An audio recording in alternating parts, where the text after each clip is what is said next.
Lord, Lord, Lord, Lord. Hey,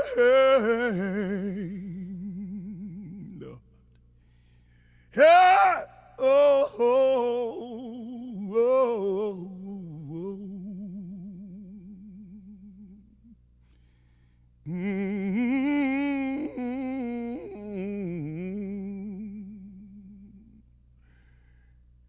You woke me up this morning, Lord, starting me on my way.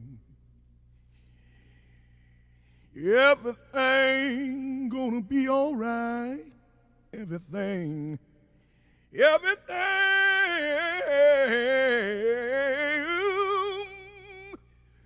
gonna be all right. Oh Lord, oh Lord. Mm-hmm.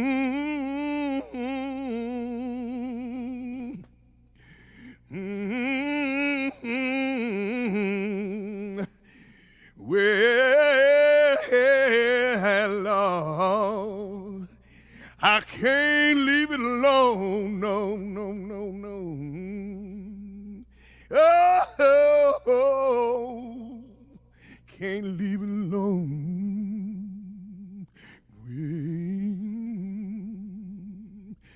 Oh, Lord, oh, Lord, don't forget about me. I'm down here all alone.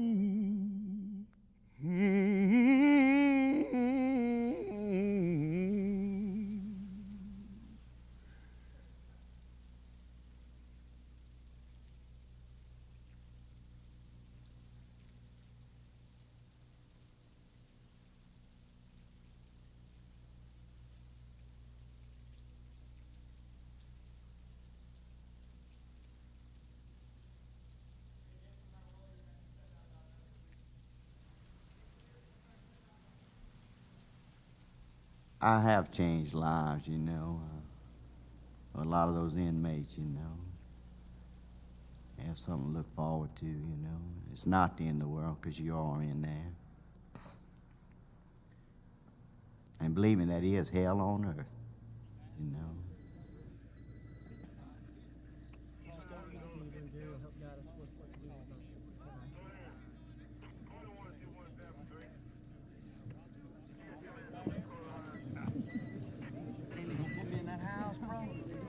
Say, bro, I can do just like that jumping dude did.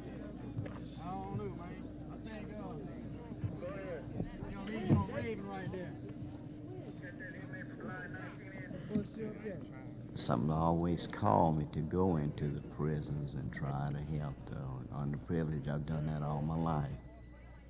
I just can't explain it. It's something that draws me there, you know. I don't know if it's from up above or what. I just become attached and try to help them boys, and it means more to me than money. Always has, you know. I just can't explain that, you know.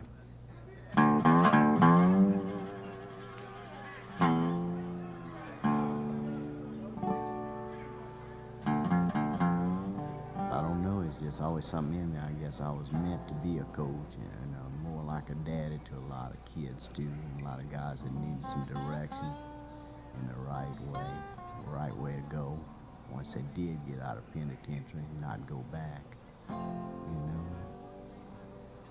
I've seen them come in and go out and come back and go in, but we still keep going, you know. It's 42 years, I'm still going up there as a fighter in younger days and coach in the 70s, and since 1980 as a referee till today.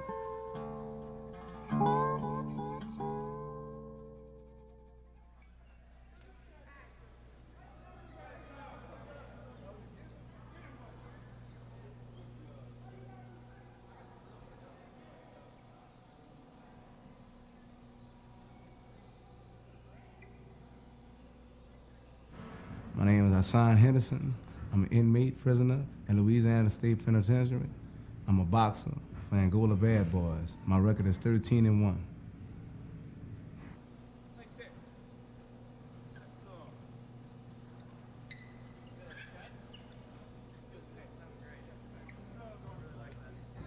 First of all, it's almost like in the old Egypt days, it's idol worshiping. Like the goals in my mouth. We're on the TV with the bling bling and a lot of the shiny things, and the material things in life is what we be after, and it really holds no weight really in life, and our purpose in life and our duty in life, and we go after these things by all means, and we want to succeed in these things in the best and the fastest possible way. And most of us think fast, fast term, short term, get it quick, so we end up with the drugs and what you have, and crack and stealing and trying to get that fast money to get the pretty shirts, with the name, with the football team on them, and the Michael Jordan tennis shoes. And we fall for that. You know what I'm saying? We always fall for that. So with that, and we're not able really to be, our family's not able to buy us that financially, because we don't really need that really to get the education that we're supposed to have. But we want these other things, and it sidetracked us. It sidetracked our attention, and our attention not being on the school work, that become hard. So we ain't even focus on that. That become like impossible. They ain't even on our focus no more. We gonna get this here without that. That's too hard. That take too much time. That's 20, 30 years down the line. We don't want that. We want to hustle. You know what I'm saying? So that's what put us in this state. So that's why the prison system is packed and filled up. Lord,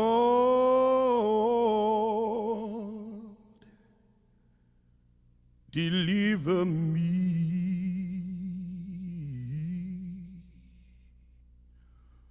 Lord,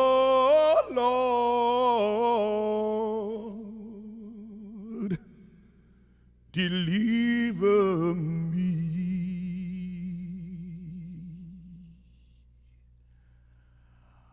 I'm lost, Lord, and I know place to go.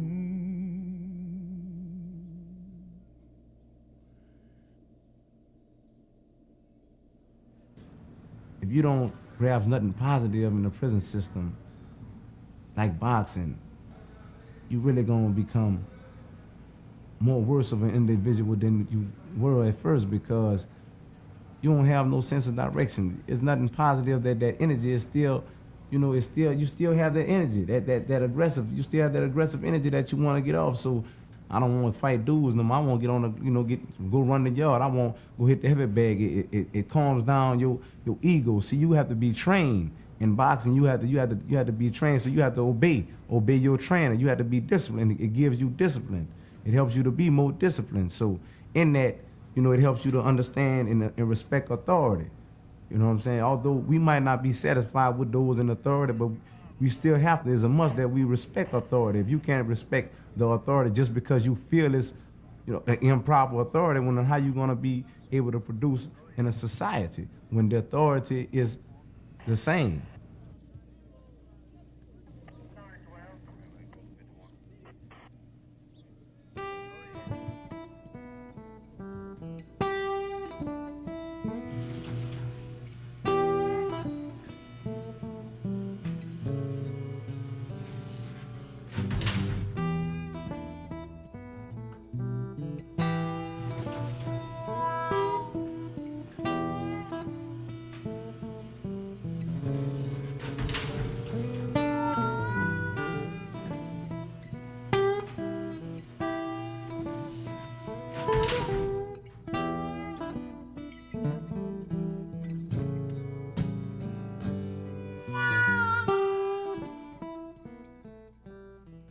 Go up every Sunday at prison, see them, visit them,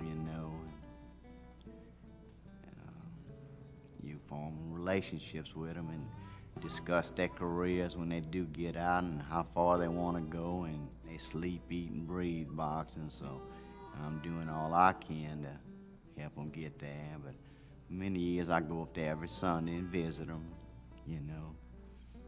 Always had time for them. Talk to them, listen to them, teach them right from wrong, and treat them like a father, no matter who it was. The good fighters and the bad fighters. The ones I knew wasn't gonna make it, wasn't no difference.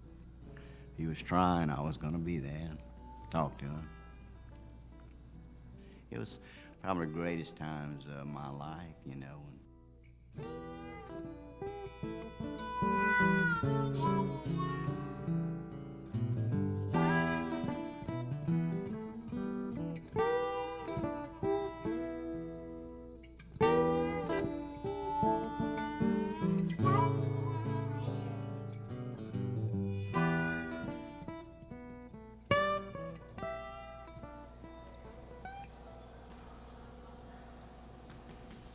I met Billy in '95.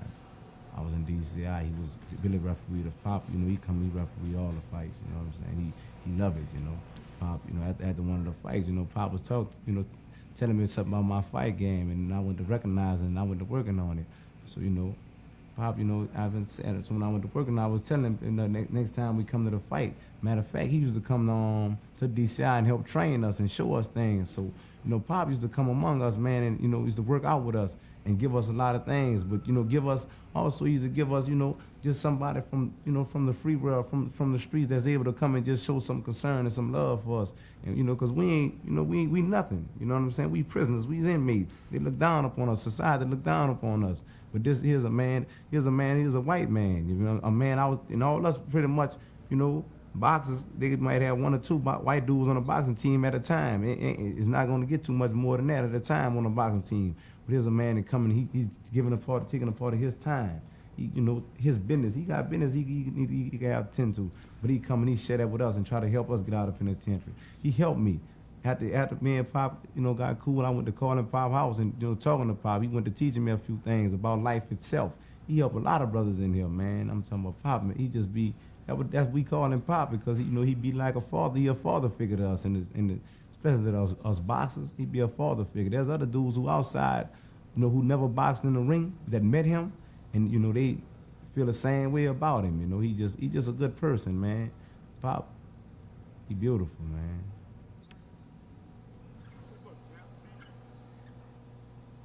Hassan, he arrived at Dixon when he was 17 years old, real likable kid, you know, and he had a lot of natural ability.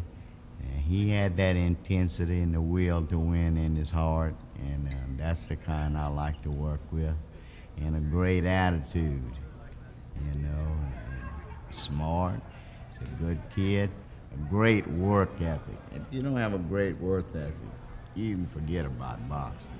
There's nothing more exhausting in the world than boxing. The sport.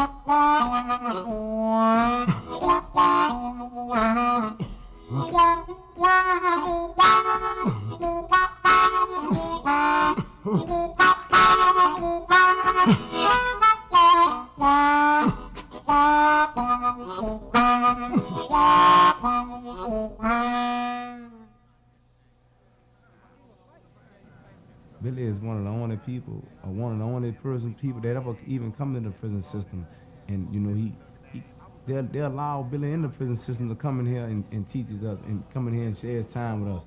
He one of the only referees that after the fights he come and he get to know us. He get to know us personally. He want to know who we are. You know what I'm saying? What makes that fighter? What makes him fight the way he fight? How he think?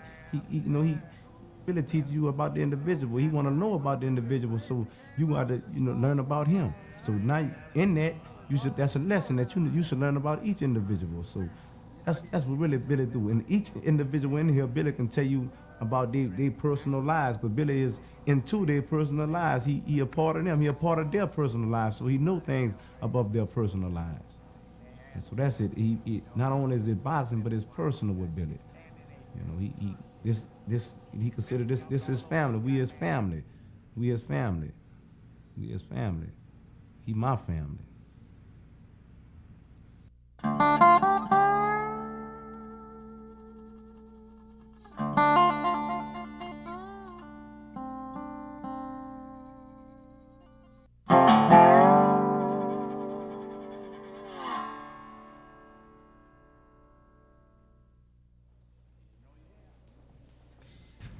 at James Georgetown.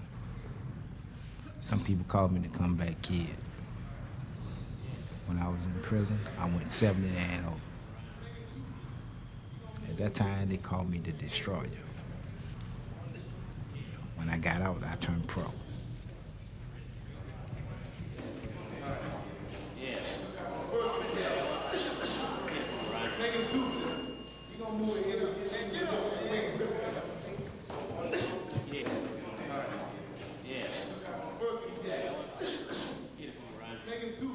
My pops, my biological father, let's say he left me when I was about 2 years old. And next time I seen him, I was about 14. And the next time I seen him once when I was about 14, the next time I seen him, he was dead. So I ain't really knew my father. So my stepdad kind of raised me, And Billy just took on that responsibility, and he told me that I was like his son, and that meant a lot to me, even though I was confined in a different world. 'Cause that is a different world, prison. I was in a different world. And he treated me like that.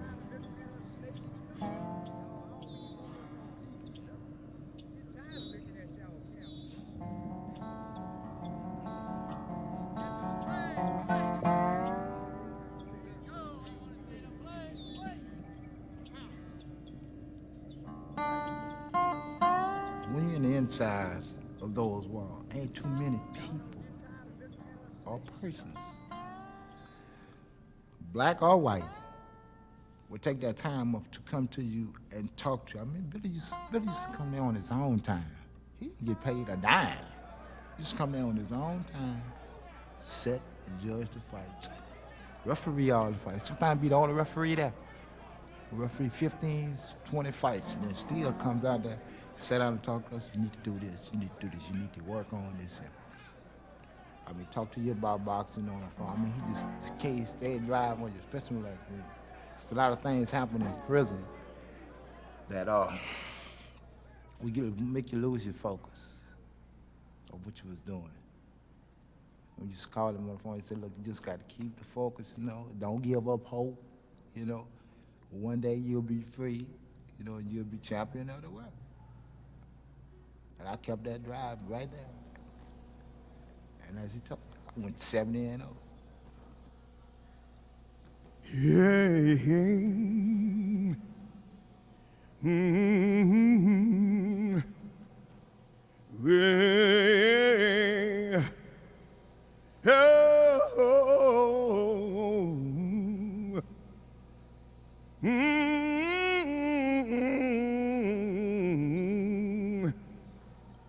Yeah. But James was a real good boxer, He plenty moves, slick, fast boxer. He finished out 9 years, 72-0. Defended his title 30-something times, welterweight championship when he went out of prison as a champion. And I don't know if anybody else had ever done that. No, no, no, no.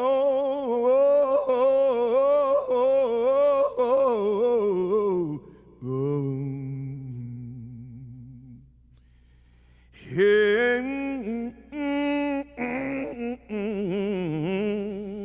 No, no. Lord, Lord, Lord, Lord, Lord, Lord, Lord. Ooh.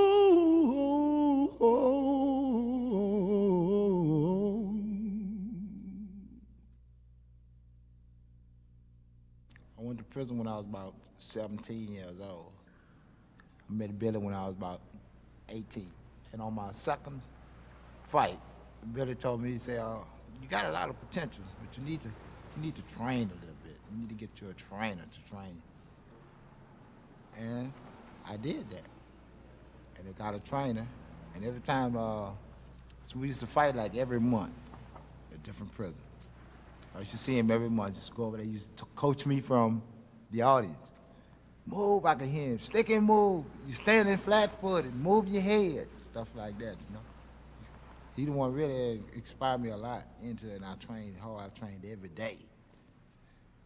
Started training, I won the title on my fourth fight. Held it for 8 years.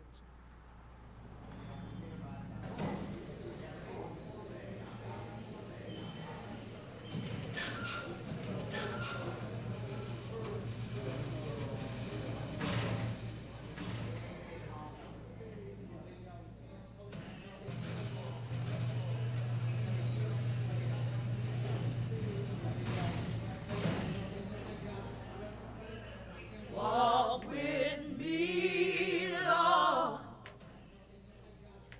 Walk with me. Walk with me, Lord. Walk with me. Walk with me. Yeah. While I'm on this. Jesus journey, oh Lord, I want Jesus to walk with me, oh Lord. Hold my hand, Lord, please, Jesus. Hold my hand. Oh, hold my hand. Hold my hand, Lord. Please. Hold my hand. Hold my hand. While I'm on this. Jesus journey. So long. I want Jesus. I want you, Lord, to walk with me. Walk with me. Walk with me, Lord. I need you, Jesus, to walk with me. To walk with me. Walk with me, Lord. Walk with me, Lord. Walk with me. Yeah. Oh. While I'm on this. While I'm on it. Jesus journey. I want Jesus. Oh, Jesus. To walk with me. Oh, Lord.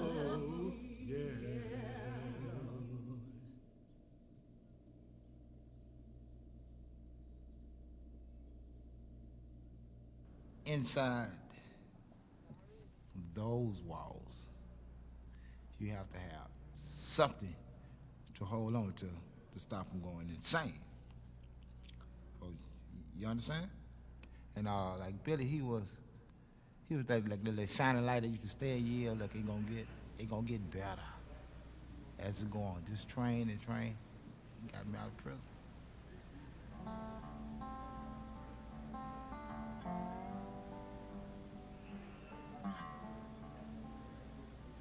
Pops was there. Pops was no family, blood-wise. But he was there. But he talks to everyone in there. I mean, he trained us for whether you affiliate with boxing or not. If he could help you, he could. He would. You just ain't have to be a boxer. And I want to get that straight. You just ain't have to be a boxer for Billy, to talk to you or try to help you. You doesn't have to be a boxer. All you have to do was have to be a good person. And if you see that you was a good person in heart, he try to help you. Best of his ability.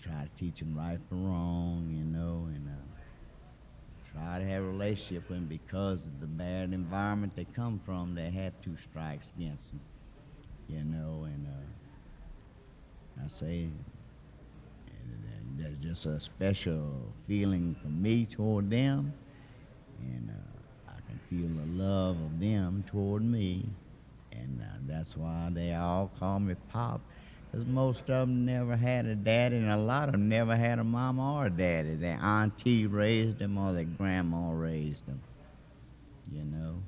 So I was the only daddy they ever knew, and treated them like a human being, and did what I could for them in there, financially, equipment-wise, and guidance-wise. If any one of us called Billy for anything, or any time, I don't care if it was day or night, Pops was coming. So you don't forget who was there, because that's deep. Billy was there, 24 hours a day, 7 days a week.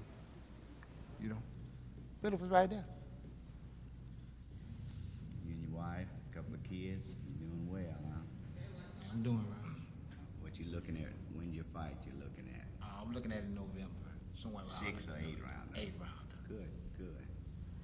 You gonna be ready? Oh, I'm gonna be ready. Good. Of course, you're gonna have to knock them out for us to win. I had to do that a couple of times. Well, I know I it. got proud. I know it. I know it. That's what I say. What he really did, he inspired them. Inspired all of us.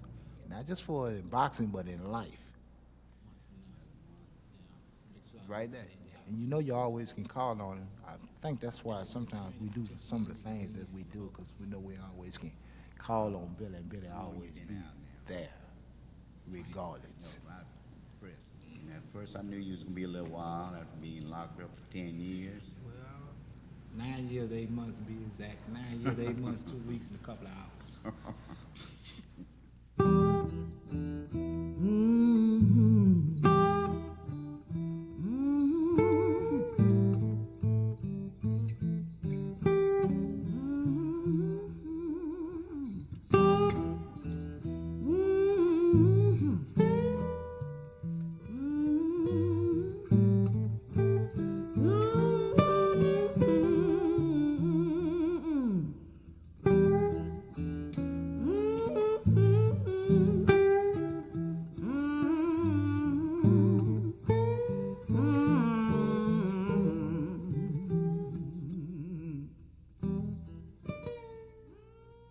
Well, when I was 16 years old, I got asked to go to box the prisoners in Angola.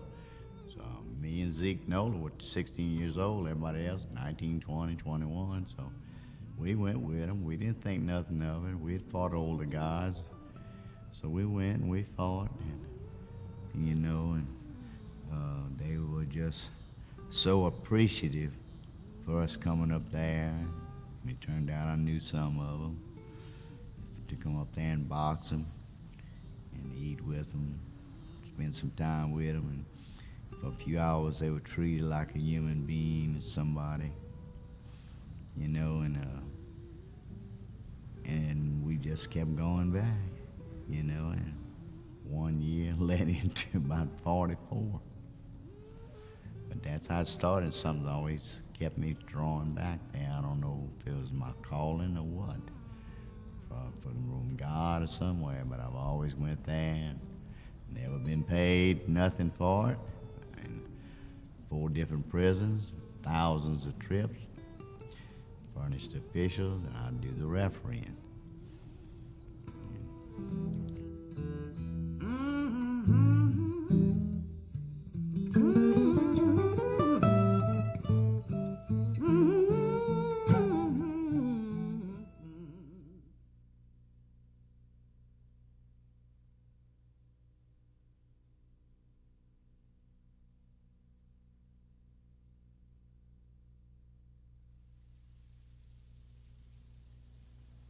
My name is Kevin Champ Wallace. Well, I got the name just simply by winning, you know, winning so many fights. I have no other name to give me but Champ, you know what I'm saying?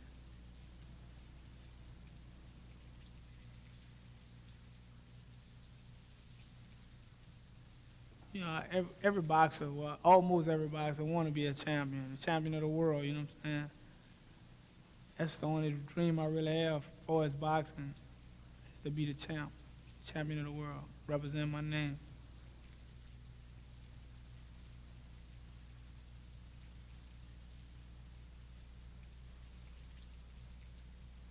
When I first got incarcerated, wasn't nothing else to do. You know, so I used to go, to the gym. I didn't play no sports like talking about it, so I just happened to see them boxing, the boxing team working out one day. And I was like, if they could do it, I could do it too. So I started, but I quit, after a few sparring sessions. So I started again. After I seen the team go to a fight, they won some fights and come back with some trophies. So all I really wanted was a trophy, one trophy. So I started training, and I won my first trophy. It was so easy, I wanted to get another one. Before you know it, I had won like 20, 30 fights, had 20, 30 trophies, and was the champ, Been boxing ever since. Lord,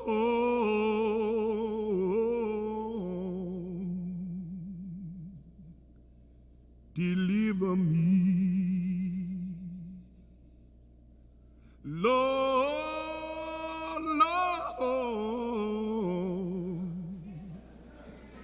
deliver me.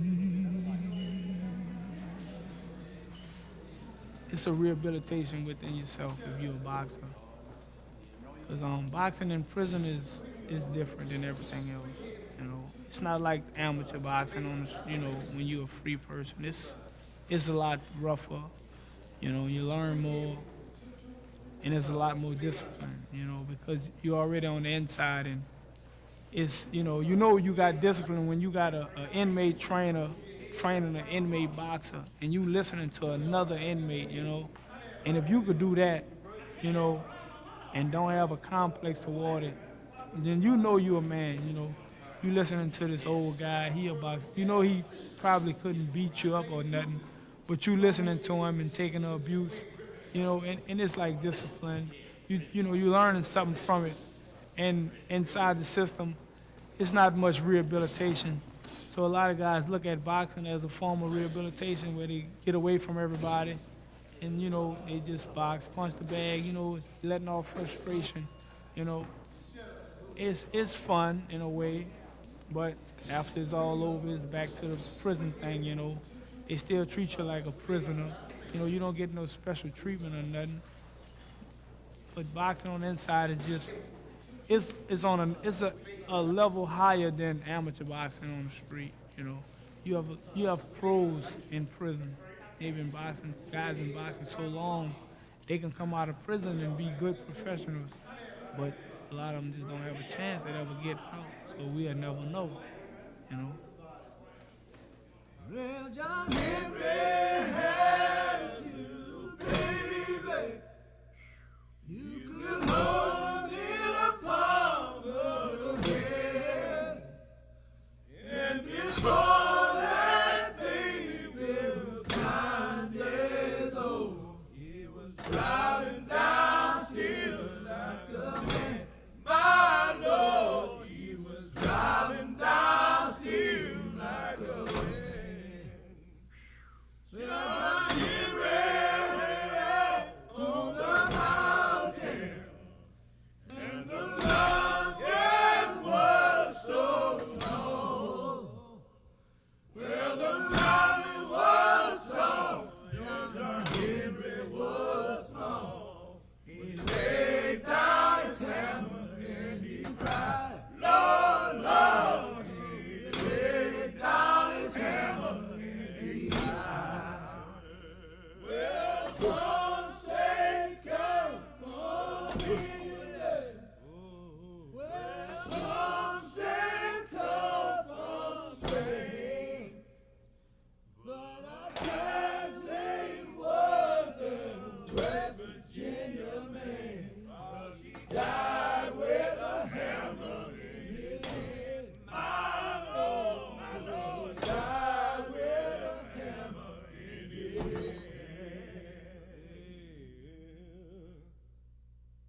had quit several times, but so many people told me how good I was and, how far I can go.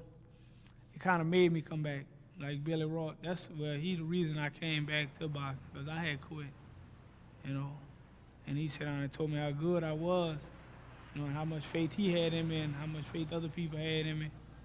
And, just listening, so many people have faith and they saying this and they'll do that. So I had to, just give it another shot. Just, not just for them, but for me too,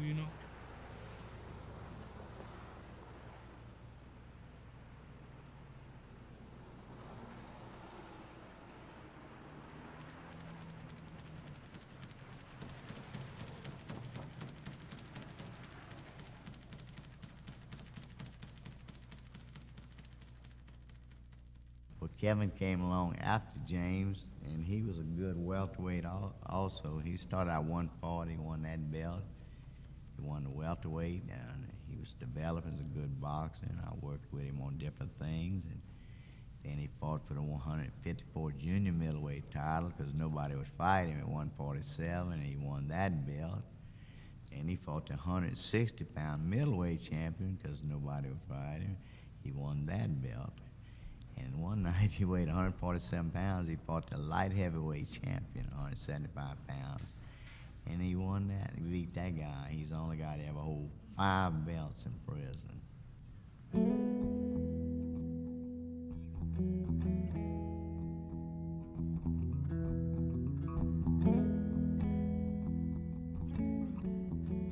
We used to get these like picnic visits in prison, So I called them and I was like, say, they have the picnic visit where we can get food and all this here, And he was like, well, what you want, I hadn't even asked him to come.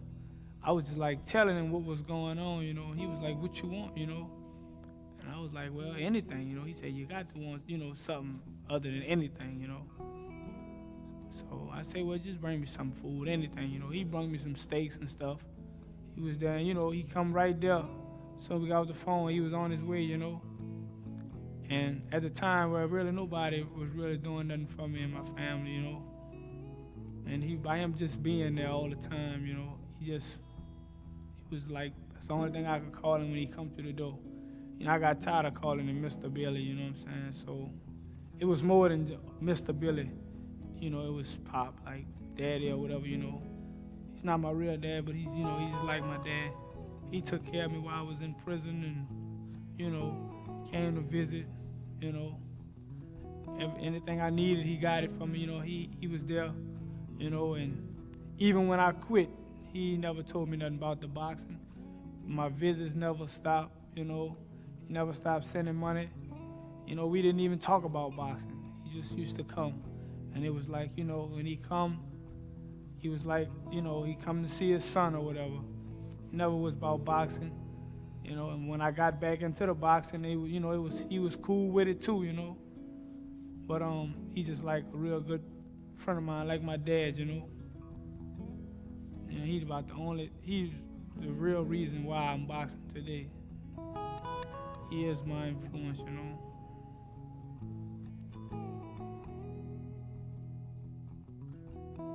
I don't see any bars.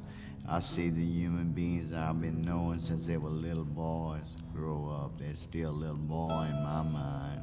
And even though they've grown up, I can remember when they were little boys.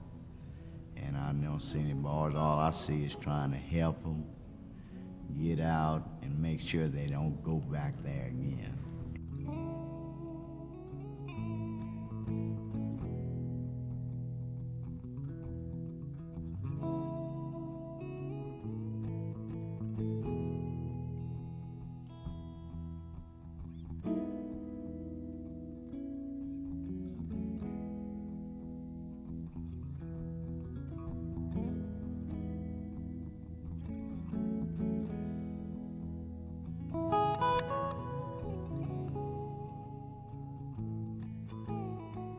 Pops taught me a lot, Taught me how to care for others, That's the number one thing.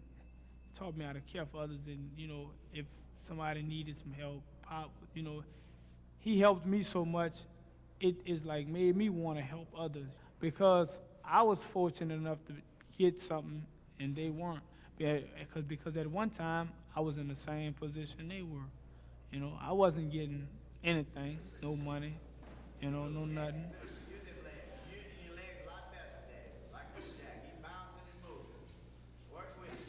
People are selfish. You're in prison, you be like the world against you. You in prison, you know, nobody don't love you or whatever.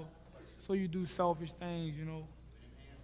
But it's not like that with everybody, you know. And I learned not to be selfish through Pop. Well, that's that weight. That's that weight. It's gonna come off. That's why you need. This is a pro too. This ain't amateur working with. So stick a moving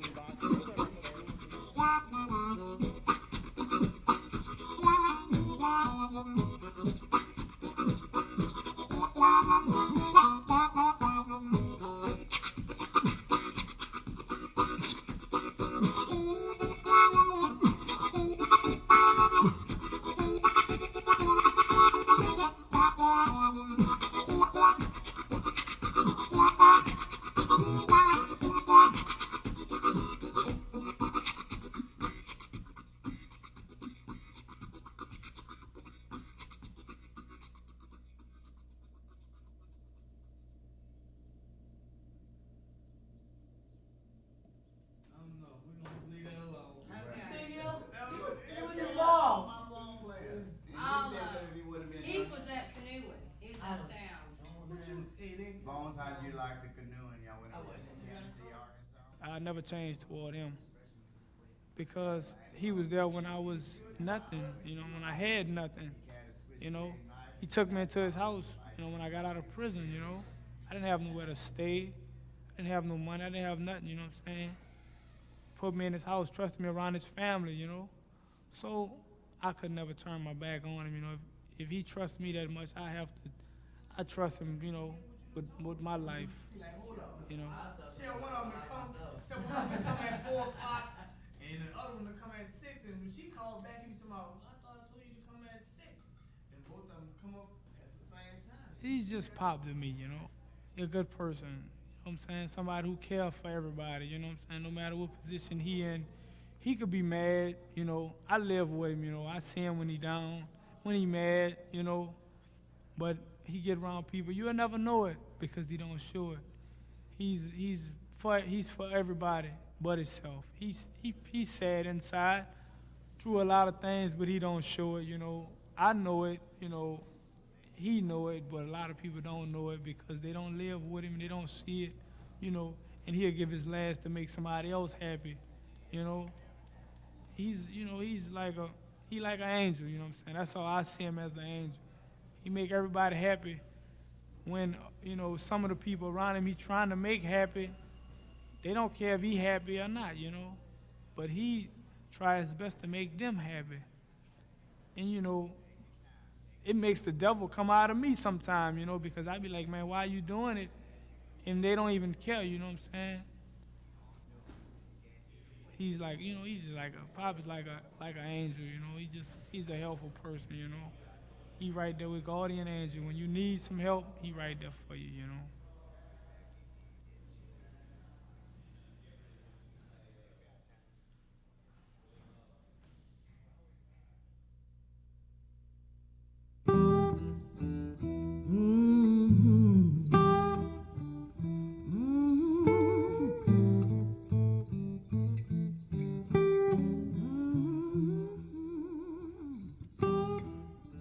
I had 4 brothers and 1 sister. And my mother worked as an accountant, and my daddy did too, my biological daddy. But he was an alcoholic and a gambler. And he lost everything, and we never knew when we'd have food to eat or not. And my mother's brother, William F. Brown, you know, would come a lot and bring us Christmas presents and give money to my mama to feed us. And I went to stay with him one summer when I was 4 years old. And he traveled all over the South. He was a tool pusher. He ran a drilling rig. I've lived from the coast of Corpus Christi, Texas, all over southwest Louisiana, Mississippi, Alabama. And he taught me how to fight. He was a former professional fighter, amateur champion, and he was 14-0 in the pros with 12 knockouts. So he taught me how to fight, and he moved around a lot, and it seemed like every school, the first 3 or 4 weeks, I had to fight every bully there and was scared to death, you know, but I just didn't know how to back down, and I would go ahead and fight them. And it wasn't until about the 7th grade I realized I hadn't lost a fight, you know. I had many, you know, and at 12 he moved around so much I came back to live with my mother, who then had left my daddy and moved to Baton Rouge with 5 boys. And my mother held 2 jobs to feed 5 boys. And then by the time I was 18, I won my first state championship, and I was coaching boys that came there that wanted to learn how to fight at City Park. And we boxed on a stage, and I bought the boxing gloves. They didn't buy nothing. And it seemed like something always drew me into being a coach, and the coaching the kids like that. And then I got married young at 21, but I wanted to fight professional, so professional boxing was a hobby to me. I had 111 amateur fights fighting for nothing, and I had 32 pro fights, you know, 26, 4, and 2.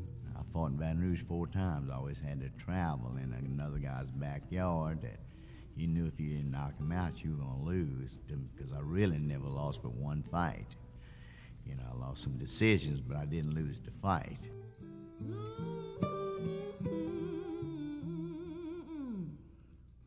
You know, my family put up with a lot, you know. We had a lot of good times, but, you know, there was a lot of times when I was fighting, I was on the road going, but I always found time to play with the kids and sort of overlooked the wife, and just kind of sorry I never thanked them enough as I should have, and my family, you know.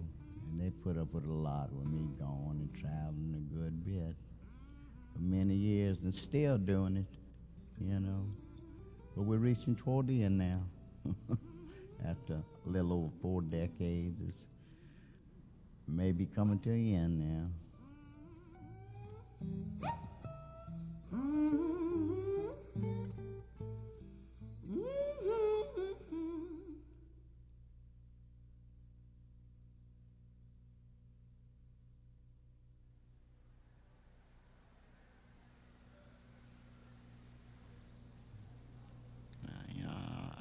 I feel like I helped many, many lives while I was here on earth.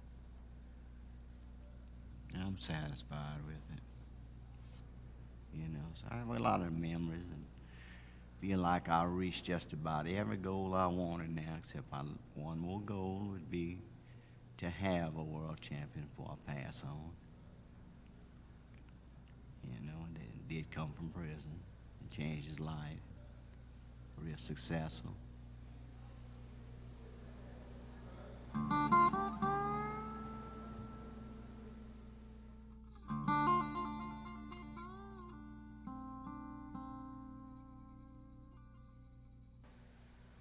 My name's Clifford ATN. Some people know me by Biggie. And I guess the Black Rhino. That's my fight nickname. I'm a heavyweight boxer, professional boxer, and that's my goal. Become heavyweight champion of the world.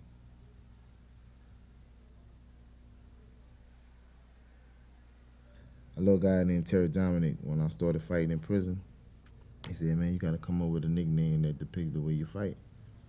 I said, well, I just keep on coming, you know, because his nickname was the Destroyer.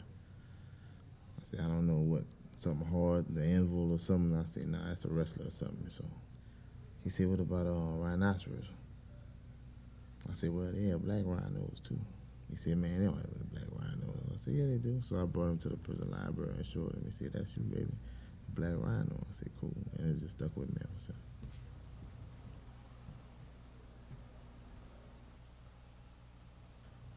When I was incarcerated, after I started running with the wrong crowd, knuckleheads, and got locked up, I said, well, I'm gonna go on and start boxing, because I knew I was gonna get some time. I'm gonna get the heavyweight belt. Then when I end up receiving 40-year sentence, I said, I gotta try to do something. I gotta box my way out of prison or something, man. So my attention, turned solely to boxing. Solely. That's all I would do, man. Eat, sleep, breathe, boxing, boxing, boxing.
I saw this heavyweight many years ago, Clifford Etienne, heavyweight contender of the world now.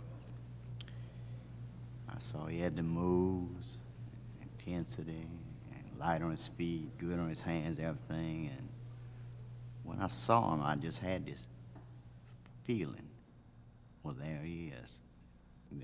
That could be your world champion right there, And he developed, and he started doing better and better, and I'd go see him, and he had some good trainers, and he was developing along real well, and for years I'd go up there and referee and tell him different little things that would help him in his training, and kept developing, and I got him with some people. Once he got out there, I told him I was sure he'd be a heavyweight contender, easy, and a good chance in 3-4 years that he'd be heavyweight champion of the world.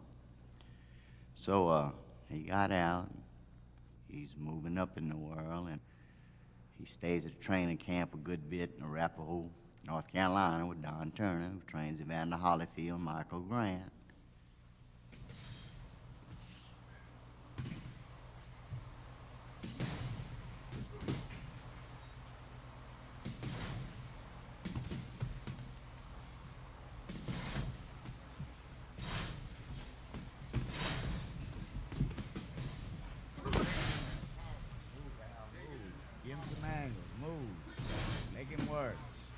There you go, move around, make it work. There you go, Hal, keep them hands up. You understand the kind of frame of mind you be in when you're in prison. Especially since I'd come to be in prison because of other guys, having like 4 to 5 of the fall partners, and my thing was to alienate myself from people, from crowds and everything. When you go through a bad experience, you try to change. Wise man try to change the thing that that the reason that took him through the bad experience. So I was lucky, to to be noticed by Billy Roth. I talked to my mom and dad, and they said they met him in the parking lot. So they wanted me to write him, and just talk to him, see possibly if he can, anything we could be friends, we could do something, he could help me out and everything. So I did. And he wrote me back, and I put him on my visiting list. He started coming to see me. We started talking, and things just happened. We just developed a relationship. And he was real. That's one thing I developed from being around and having to live with all different kinds of people.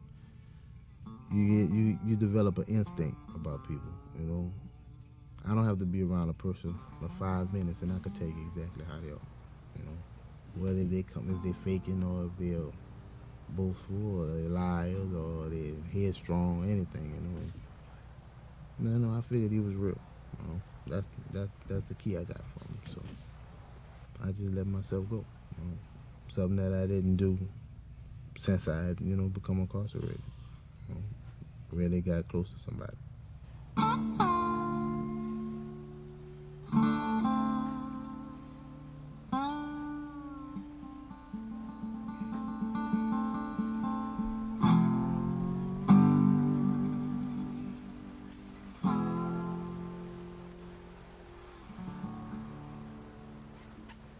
We're a lot alike, and he know about dedication. He been through the boxing thing and everything, and well, being an athlete and all and stuff, and I knew. And I guess, good people know good people. That's basically what it is. And he treated me like a son, and I love him like a father, He was like one of my dads away from home, really what it is. So he's the main reason why I was able to be where I am today. He gave me the frame of mind to know that I wasn't going to spend the rest of my life in prison. I wasn't going to just rot away and everything was going to go to waste, I'm to my family. We stayed real tight and close, and I think without them, really, I'd probably still be in it. I probably would have given up and got into all kind of things inside there where I wouldn't have got out, because I always was a person of pride, but I let things go at different times because of my family, because I didn't want to mess up, and I wanted to show the world. I wanted to go home and prove to the world and let everybody know that my mom and my dad didn't make, they didn't make a loser. They didn't make a bum. They didn't waste their time with me.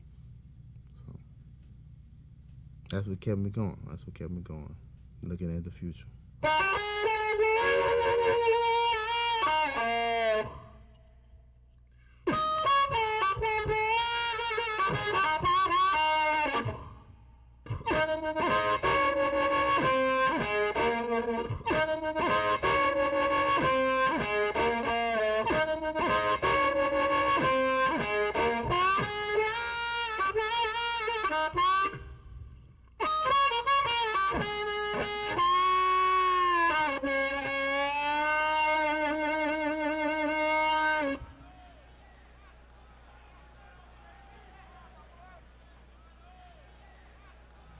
My will to win and not be undone is really the thing that makes me work so hard, that made me put my body through so much stuff that, I don't like to lose. I really don't, I don't fear anything.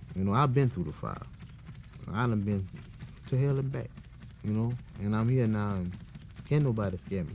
The only thing they could do is beat me. That's it. That's the only thing they can do is beat me. And in order to beat me, you have to be a better man than me. You have to be in better shape than me. And I don't think that's possible. I don't think that's possible. Because the things that I've been through, I think it gives me an edge, being somewhere that other people haven't been. Lord,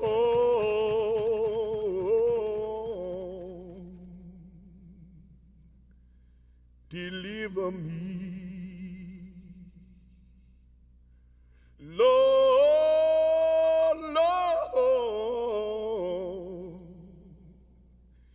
deliver me.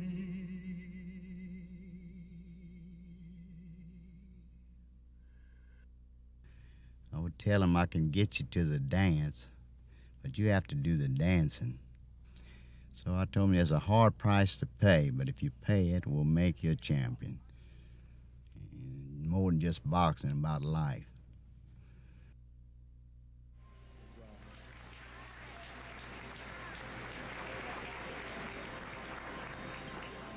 Good afternoon, everyone. There's only 4 punches in boxing. That's the jab, the right hand, the hook, or an uppercut. We're going to execute all of them to the maximum. And the idea is that how much will he be able to avoid what we give on him? Thank you.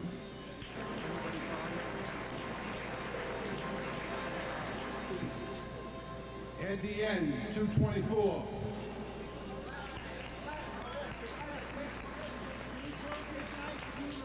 Yeah, let's go. Right now, we at the door. It's unlocked. All I have to do is walk through it and, execute. I mean, I work hard. I've gotten this far, and I'm fighting the biggest fight of my life. The biggest fight of my professional boxing career. So, I mean, it's my chance to really prove to the world that I know what I am, and that's an E-class fighter. And I've trained like it's the heavyweight championship of the world. So, I'll do that. I will do it. I will do it. Lord, Lord, take my hand, lead me down to the river. Lord, Lord, take my hand, wash my sins away. Lord, Lord, take my hand, lead me down to the river. Lord, Lord, take my hand, wash my sins away.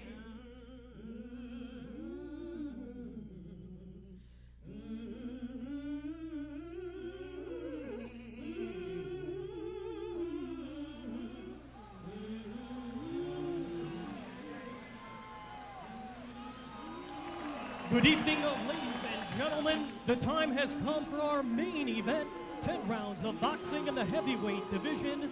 So now, ladies and gentlemen in attendance and boxing fans joining us around the world, live from the New Orleans Arena, it's showtime.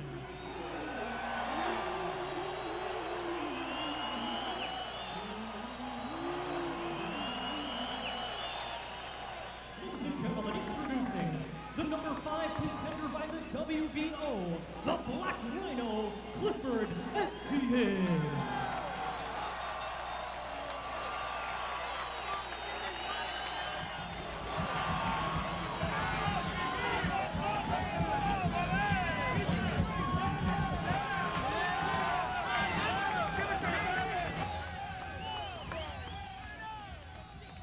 It's time for, quote, some of us that said that we love Pops to give back. Not just love, not just material things, just to put our all into what he really believed within us and just go for it. Because although he won't just be right there just for the ride. That'll give him all the glory in the world. To know that he started it. Receive your instructions. I personally have told you what I expect of you.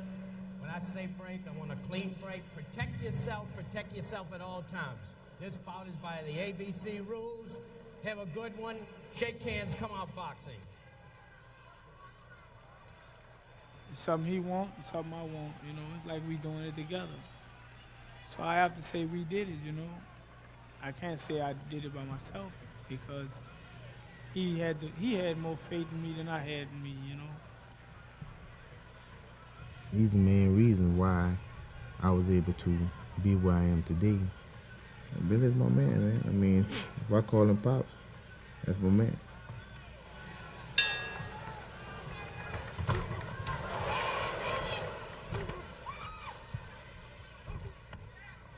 After all these years, a lot of joy, a lot of disappointment, mixed in both. That's how life is, up and down, but yeah, there's some things I regret, There's nothing to do about it, you just go on. But I feel like I did my part, When I'm standing before my maker, I said, when I die, what I want on my headstone is he helped as many as he could.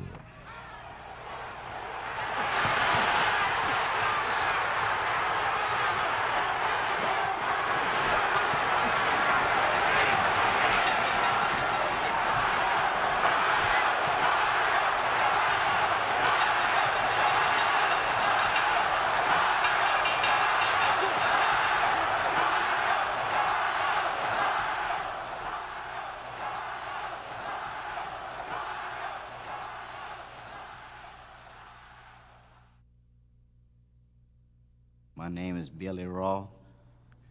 I'm a fighter. I've been a fighter all my life.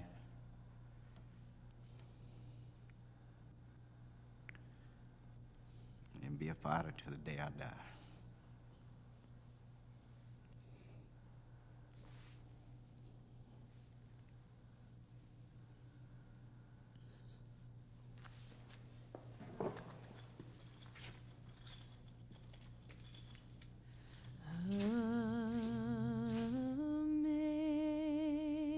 Amazing grace, how sweet the sound that saved a wretch like me.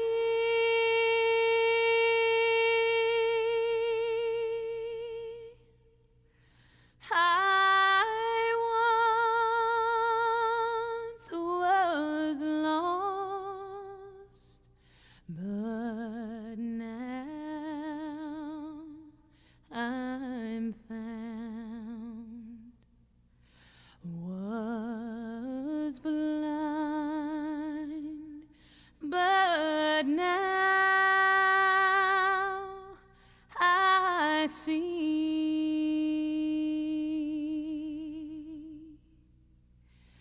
When we've been there 10,000 years, bright shine.